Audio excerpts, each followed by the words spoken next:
And we are, there we are, Oh, there we are. there we are. So how you doing? It's been a minute. Been amazing. Freaking congrats on 365 days of crushing it. Yeah, man. I've been reflecting on that all morning. It's interesting because it wasn't a big deal until today. Like I just been knocking off the miles and such. So for those of you that are watching, uh, a year ago, I committed to myself that I was going to close all my Apple rings and hit 10,000 steps a day. And 365 days later, I've done that and then some. So, I've lost 42 pounds. Um, That's massive. I don't have any more back pain. I don't have any more hip pain. I don't. My knees don't crack anymore, and I am more fit at 50 than young Brett was in the Marines at 20. In fact, the numbers even prove it because if you using the Marine Corps standards, they have first class PFT, second class PFT. It consists of pull ups, a run time, and when I was in, it was crunches and sit ups. But now it's plank, so I just do both. But and I am accounting for age, right? So they have a criteria if you're 20. Okay. You the point system is different if you're 20 than if you're 50. I was gonna But say. for a 50-year-old, I am now I am running. I am doing more than when I was 20. If you compare apples to apples, so while I was a second class PFTer in the Marines at 20, and I'm a first class PFTer now at 50, based on that age or age change, Mhm. I am still more fit than when I was 20. I can run longer, I can run faster, I can do more pull-ups, except one time. One time's different. There's a brief period of time in my life that I just was just like a An warrior. animal.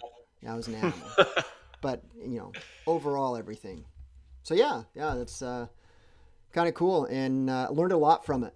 Learned a lot from about fitness, about nutrition. AI was a big component to that. You know this. I've been having conversations. I typically don't listen to anything or do anything. I'm just really, really focused on what I'm doing. Probably about 20% of the time, though, I might be listening to a podcast. That's probably Hmm. 5%, but 15% of the time, I'm actually having a conversation with ChatGPT or Yeah.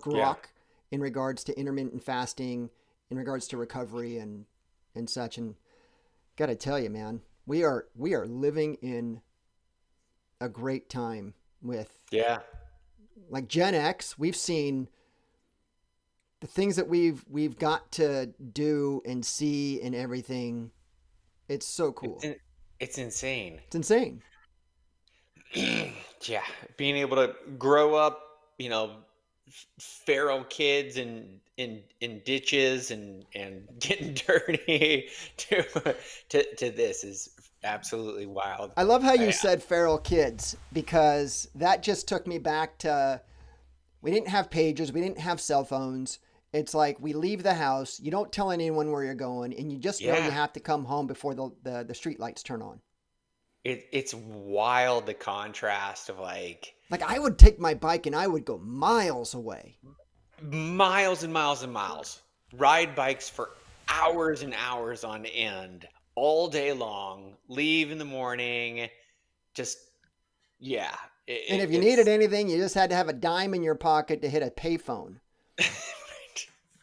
or the classic toll free mom, I'm over at Rick's. Yeah, yeah, yeah. The collect call, the collect call. Yeah, You the get that collect 30, call. that get that 10 seconds to introduce who you are. Mom, I'm ready to be picked up. Yeah, mom at the movies ready to be hooked up.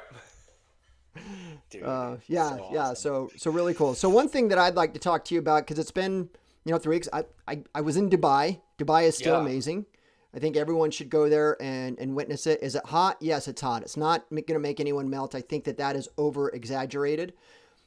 But there is no graffiti. There is no crime. There's a lot of innovation. A lot of things are new. But I also went to the old Dubai. Like everybody looks at Dubai as this magnificent wonder of the world, and it is. But the old Dubai is like what you see in the movies. It's a bunch of shops. It's think of old Vegas, but like Yeah. I don't know, like 200 years old. Okay. I was gonna say, I was like, you'll have to educate me on old Dubai because I'm not up to speed on that. But your Vegas analogy is perfect. That's what 200 it is. years old though. That's some history, man. Oh, That well, is no, the Middle East is like, I mean, thousands of years old. right. So, I mean, when I was going over there and people were giving me, unsolicited advice, because it happens every single year, even though I've been there before, I get unsolicited advice about how hot it is and how humid it is. And I was working out during that time too. So I was comparing Irvine at the time to Dubai. And yes, it was 85 degrees at 5 in the morning, but the humidity at Irvine was higher, even though the heat was lower. So for most of now, I understand that come July and August, August, yeah, we're in Narrowly July. escaped. Yeah, that Yeah. I left at the perfect time, but I don't know where I was going with that. But yeah, I mean, Dubai is fantastic. It's So hot, but tolerable. I imagine traveling there from Texas probably wouldn't be much of a change. no, I don't think D- so. I dur- mean, you get during up this to like time. 120 degrees anyways, and you're really humid. And so I think that you would fare. Oh, but this is where I was coming from. People have been there for thousands of years, and they survived without air conditioning. Um, Right.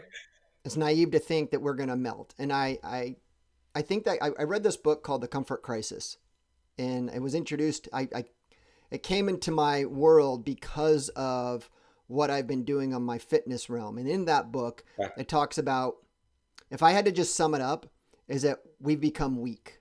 We've Yeah. become complacent. Most people don't adjust from 72 degrees in their environment. We're never cold, we're never hot, we're never hungry. Right. And that really kind of goes into that environment, is that people think that you're going to melt. And look, I didn't melt. The Now, it wasn't comfort fun. I mean, there crisis. were times where I still tried to get out at 5 in the morning. There are times where I got out at 6, and when I got out at 6, I came back and I was just drenched in sweat. It was like I ran through someone squirting me with a hose because I sweat so much. And I It's made kind of a sure I'm good properly feeling though, hydrated. right? Yeah. That's the other thing I learned a lot about. Well, I shouldn't say I learned about it as being new. I relearned it because what's interesting is everything that I'm doing now was taught to me in the Marine Corps 30 some odd years ago. And it's crazy. It's crazy. There's something to be said about knowledge and experience equals wisdom. When you're 20 years old, you're just getting a bunch of knowledge. You don't have any experience. Right. So, it goes in one ear, out the other, and you just go through life. And it's just fascinating how all of those lessons learned are coming back. And I'm like, oh, I get it now. Oh, okay. Now this makes sense. It's a testament to the military of like the well-oiled machine of just like simple, you know, hey, this is what's up. This is the protocol. This is, how to do things and measure, manage. So Yeah, I love it's hearing that it's type of. uh it's it's absolutely crazy. So let's go into artificial intelligence. Uh, Big deal. Grok 4 just landed yesterday. I've been trying to watch and follow their release, but it's 50 like some odd minutes long, and Mm. even at 1.5 times, they except Elon Musk. Everyone has a rough accent, so it's really hard to speed that up. So I have to kind of Ugh, listen to it at torture. the real speed. But it is supposed to be the smartest AI by far, and it has, what is it called? First reasoning. So Yeah. there could be no information whatsoever, and this AI now has the ability to come to its own conclusion based on other information. And that is mind boggling, because prior to this, only humans could do that. Right. I saw the graph or the spreadsheet of like where it plotted against all the other models, and it was just head and shoulders Yeah. above everything else.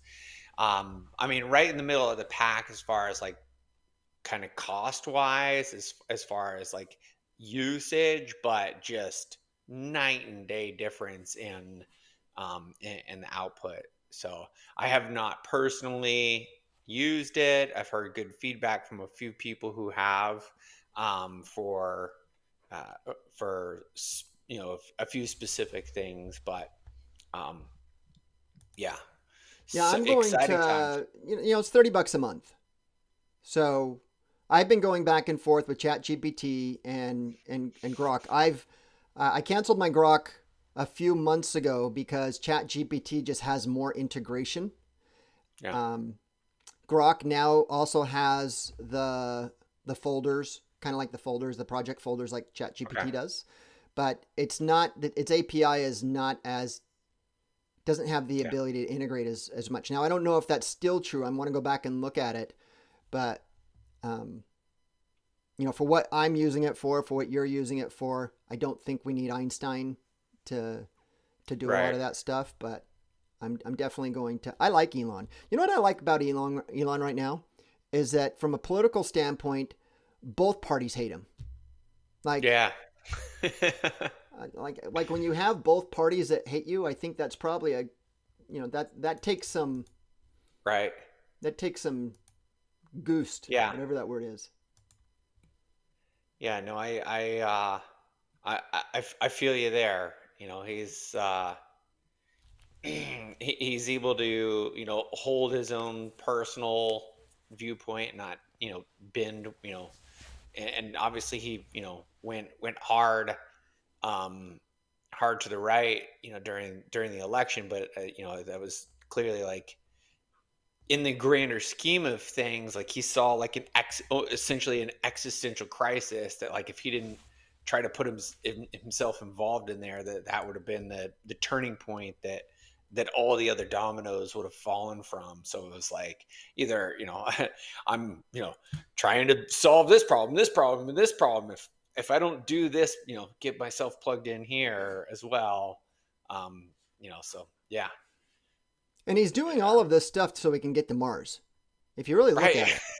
So he has electric cars because you can't do a combustible engine in there. He's gonna have to solar. Humans can't survive there, so he builds robots. Robots need to think, so he has an AI company. We're not going to be able to live above ground, so we have to build tunnels. So he has the Boring Company, and we need transportation there, so he has a rocket company. And Right. the only way that we're going to be able to get there is all of those are profitable. And he had to get into politics because the current direction as he saw it, like I'm not I don't I talked to my wife, and I have my opinions, but my opinions matter none. It's just they have to do what they're going to do, and I just have to adjust to whatever they're doing. Right. But from his point of view, he had to get into the political game to ensure that he stays on path. And so it's Right. um, I think that's pretty. Yeah. A lot of people hate him. I'm okay with that. I don't. No, not at all. And it's, dude, I mean, your breakdown of like bringing all of that together, he's like, "Hey, this is, I need to do this to get this," and it's freaking awesome. And he does it with humor. Yeah. Tesla SEXY. Yeah. He made Starship pointy because it was too dull and he thought it would be funny. Yes. The Boring Company. Yeah, right. Oh, dude, seriously. I know it cracks me up. So Tip of the AI, I hat to have that guy. this in my other professional life. I'm also it's working out because I'm going really heavy into artificial intelligence anyways. But how agents, specifically real estate agents, can actually implement it. Yeah. So I think a lot of them are not using it to its capacity. I think a lot of people are using it for listing descriptions. They're using it for email polishing. They're using it for maybe some market analysis. I think for the most part, it's just helping them finesse things. Yeah. I'm not really coming across anyone that's doing what I'm calling that next level of artificial Right. intelligence. And perhaps that leads more into autonomy, automation. And when I was talking to one of my colleagues, I gave an example of what you're doing.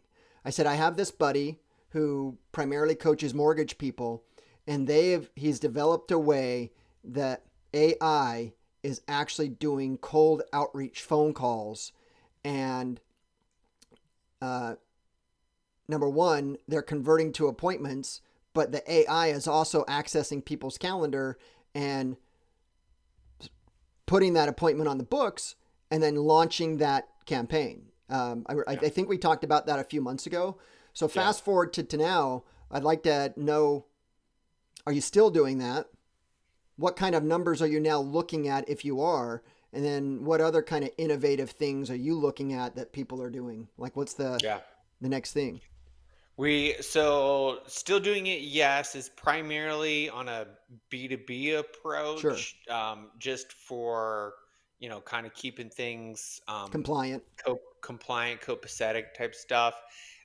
People have access to do whatever they want with it. Some people are comfortable, playing around that area. I think a lot of them are taking a wholesale approach because apparently that doesn't, those you know do not call does not align there. But yeah, on the B2B approach, it's phenomenal.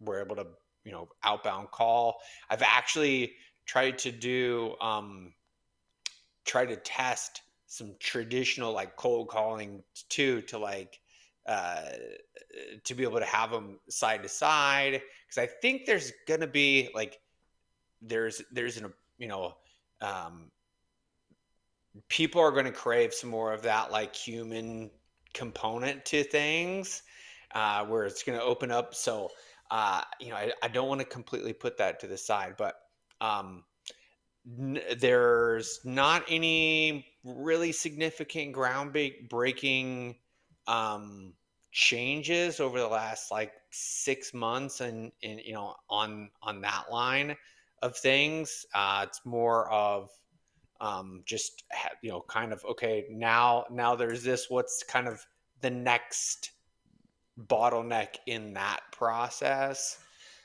So rather than doing too many new things, I always try to kind of take one thing and see how much further we can go from that. So usually my focus is on how close can we get to the money type of a thing. So the closer I can get my clients to money, the more money I get to make, the easier it is for them. Sure. And so um One of the thoughts that the I had is no one's automating I shouldn't say no one, but no one I've come across, especially within the network that I'm associated with. No one's really, AI has the ability to really take over your whole marketing campaign. It can create content for you, it can post content for you with minimal to no human interaction. So Mhm. there's something. We were talking about outbound calls, wondering if you have anyone doing the inbound component to it. So someone's calling in, AI answers it, answers questions, engages with that. But on that same subject, a chatbot. I know that, with what I'm doing on the rucking side of things, the fitness side of things, is I'm building out I'm going to have a chatbot with source materials Yeah. that, in regards to people want to have conversations about how to get started rucking, based on Hmm. my journey, based on the things that I've learned. And it's going to use all of that content as source material, but yet answer it in a very, very natural way. That's what I'm hoping that maybe I'll go over to Grok, but right now I'm going to do that with ChatGPT. Yeah.